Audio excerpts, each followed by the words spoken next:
तो ये है तेरी मेरी कहानी क्लिप्स, हमारी बड़ी बड़ी कहानियों के छोटे छोटे हिस्से किस्से। अभी आपकी बॉडी वेट क्या है?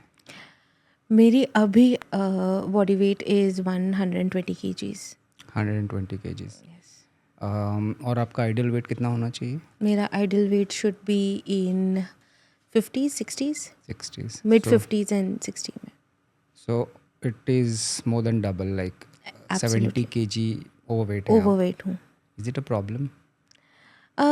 Well it is a problem, yes, physically बहुत प्रॉब्लम है। You know, you start painting, stamina wise issues आते हैं।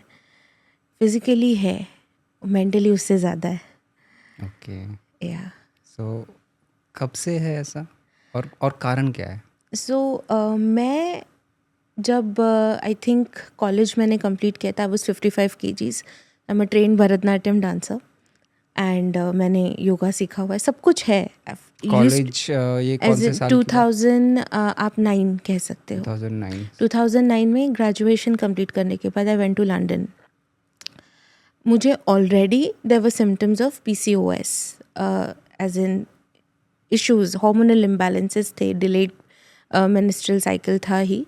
But it was something, because वो अंडरस्टैंडिंग है कि 30 to 45 डेज़ में होता है तो कोई प्रॉब्लम नहीं है।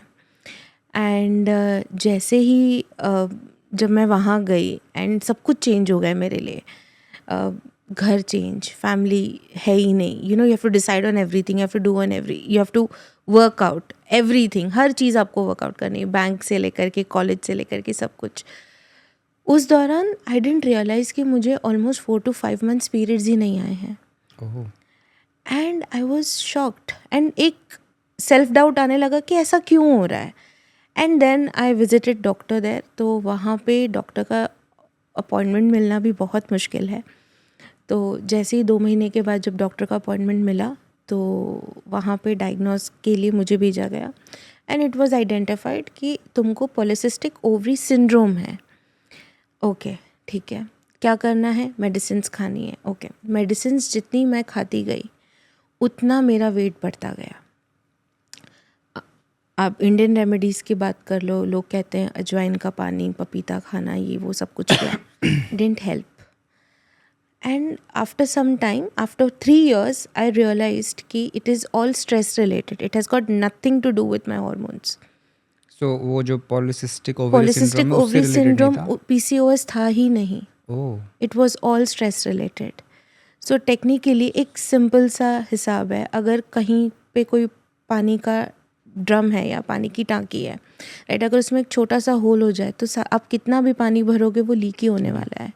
हमारी बॉडी भी वैसी ही है, राइट। आप कितना भी हॉर्मोन्स को बैलेंस करने की आप कोशिश करोगे through external sources like your medications या थ्रू आपकी फूड हैबिट्स को लेकर के, बट जब तक आप मेंटली स्ट्रेस फ्री नहीं हो, वो कभी भी वो हॉर्मोन्स रिलीज़ करेगा ही नहीं जो आपकी बॉडी के लिए इसेंशियल है। तो स्ट्रेस की वजह से आप कह रहे हैं कि हार्मोन्स, एसेंशियल हार्मोन्स रिलीज नहीं हो रहे थे? नहीं रिलीज़ हो रहे थे, जिसकी वजह से मेरे मेंस्ट्रुअल साइकिल में गड़बड़ हो गई थी काफ़ी। बट इससे ओवरवेट, मतलब वजन कैसे बढ़ने लग गया? वज़न इसलिए बढ़ने लगा बिकॉज आपकी बॉडी फंक्शन नहीं कर रही है, आपकी क्रेविंग्स बढ़ रही है, आप खा ज़्यादा रहे हो, आप कंफर्ट ईटिंग में ज़्यादा जा रहे हो, तो बिकॉज आपका खाना बढ़ गया? हाँ, खाना बढ़ गया। आप बिलीव करोगे, कभी कभी क्रेविंग्स के टाइम पे ऐसा हो जाता था कि I use to have entire bottle of pickle, like 100 gram to 50 gram pickles. हाँ, आप खा जाते थे? खा लेती थी और बिना किसी चीज़ के, बिकॉज समझ नहीं आ रहा था मैं क्या करूँ। Just pickles. Okay. I found myself having Cerelac at times, dry powder Cerelac जो हम बच्चों को देते हैं। तो वो क्रेविंग बहुत स्ट्रॉन्ग हो जाती थी बिकॉज ऐसा आई एम श्योर आपने देखा होगा, सुना होगा कि लड़कियां जब उनके साइकिल्स ओव्यूलेशन पीरियड में जब होते हैं तो उनकी क्रेविंग्स बढ़ जाती हैं, वो इरिटेबल हो जाती हैं। आपके पास कोई है नहीं बात करने के लिए, आप अकेले हो, एक दूसरे देश में हो, आपके दोस्त उतने ही हैं जहाँ पे आप काम कर रहे हो या आप आपके कॉलेज में हो। तो जब आप अकेलापन आता है, साथ में ये हार्मोनल डिसऑर्डर आ जाता है और साथ में आपको बाकी चीज़ें भी मैनेज करनी है, तो you resort to food and that's what happened with me. So food was the reason basically, food कि वेट बढ़ने का। बट उसके बिहाइंड सीन्स बहुत ज़्यादा अलग थे। तो कितने दिन आपने ये आपको क्रेविंग आई और आपका वेट बढ़ता चला गया? आई डोंट रिमेंबर ये कब शुरू हुआ. आई थिंक इंडिया आने के बाद जब मैंने यहाँ के डॉक्टर्स से बात की एलोपैथी और ये सारी चीज़ें. वन मोर थिंग स्नेहा कि ये क्या लाइक स्पाइरल था, like you are not able to control yourself? आपको पता तो चल रहा होगा कि मेरा वजन बढ़ रहा है, हाँ, पर आप कंट्रोल नहीं कर पा रहे थे? मैं अपने आप को सोच नहीं पा रहे? कंट्रोल नहीं कर पा रही थी, और जहाँ मैंने अपने आप को कंट्रोल करने की कोशिश की वहाँ पे मैं कंसिस्टेंट नहीं रह पाई. अच्छा, ओके. सो 55 आपने कहा वहाँ से स्टार्ट हुआ था, देन कहाँ तक पहुँचा आपका वजन? मैं 2012 तक 104 पे थी. ओके. फिर मैंने रिड्यूस किया. इंडिया आ गई थी मैं आई थिंक 2013 में. मैंने रिड्यूस किया मेडिकेशंस और जिम और ये सारी चीज़ें. एंड 2014-15 तक I was again overweight, but not in triple digits. मैं 3 डिजिट के वेट स्केल पे नहीं थी. उसके बाद आई स्टार्टेड मूविंग अराउंड, क्योंकि मेरा जॉब ऐसा था, I have to travel a lot.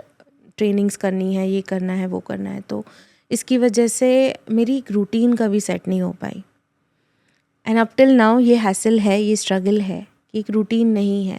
Because मैं कहीं पे जाने के लिए 3 बजे भी घर से निकल रही हूँ, रात को ट्रेनिंग प्रिपरेशन करते करते 12 बजे सो रही हूँ, तो 2 घंटा 3 घंटा मैं सो रही हूँ. और फिर बाद में यही आगे बढ़ते हुए और जैसे जैसे काम आता गया और जैसे जैसे इन्वॉल्वमेंट बढ़ती गई चीज़ों की, तो I did not have time for my self, okay.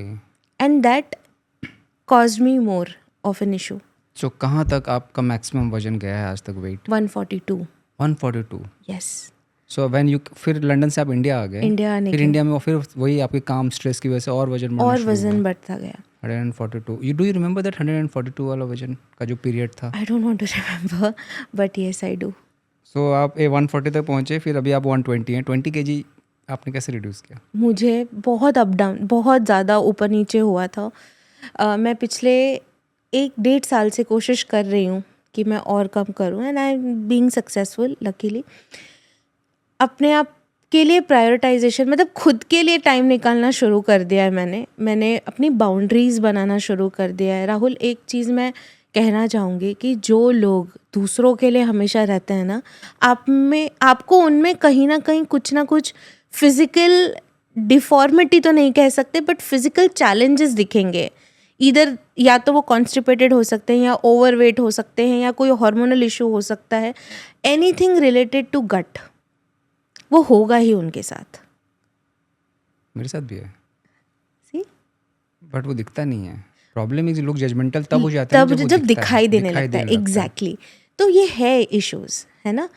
तो ये मुझे लगता है कि जब आप बाउंड्रीज नहीं सेट करते. I was suffering from psoriasis also, जो स्किन पे होती हैं, फ्लेक्स निकलते हैं स्किन पे, वो भी हो रहा था मेरे साथ. एंड मैं एक ऐसे दौर पे थी पिछले 3 साल में कि ये क्या हो रहा है, मेरी बॉडी क्यों नहीं रिस्पॉन्ड कर रही है ना पॉजिटिव मैनर. सब तो कर रहे हैं, अब क्या हो गया मेरे साथ.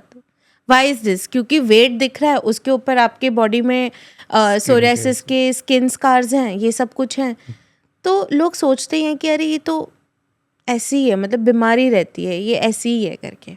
एंड प्लस लोग तो सोचते, आप क्या सोचते हैं? मैं अपने आप को उन्हीं की नज़र से देखना शुरू कर दिया था. ओह, तो वो मेरे लिए ज़्यादा प्रॉब्लमेटिक था.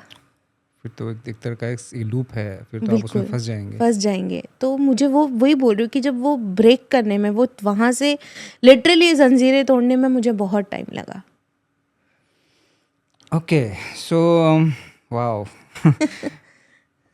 आपका मतलब ये मैं ऑनेस्टली मुझे नहीं पता कि मोटा होना नहीं होता, क्योंकि मैं as a health point of view से मैं ज़्यादा देखना पसंद करता हूँ, not look point of view से. मेरे घर में भी लोग हैं ओवरवेट, मेरे खुद की सिस्टर ओवरवेट है, but she is one of the happiest soul I know. वो उसको कोई शिकायत नहीं है किसी चीज़ से, खुश रहती है. जो फिट लोग, सो कॉल्ड फिट लोग हैं ना, उनसे तो कहीं ज़्यादा खुश रहती है वो. गॉड ब्लेस उसको बहुत तो क्या ये रिलेशनशिप है खुश रहने में, और आप कैसे दिखते हो, और आप कितने ओवरवेट हो? एक ओवरवेट बंदा भी एज खुश एज अदर बंदा रह सकता है?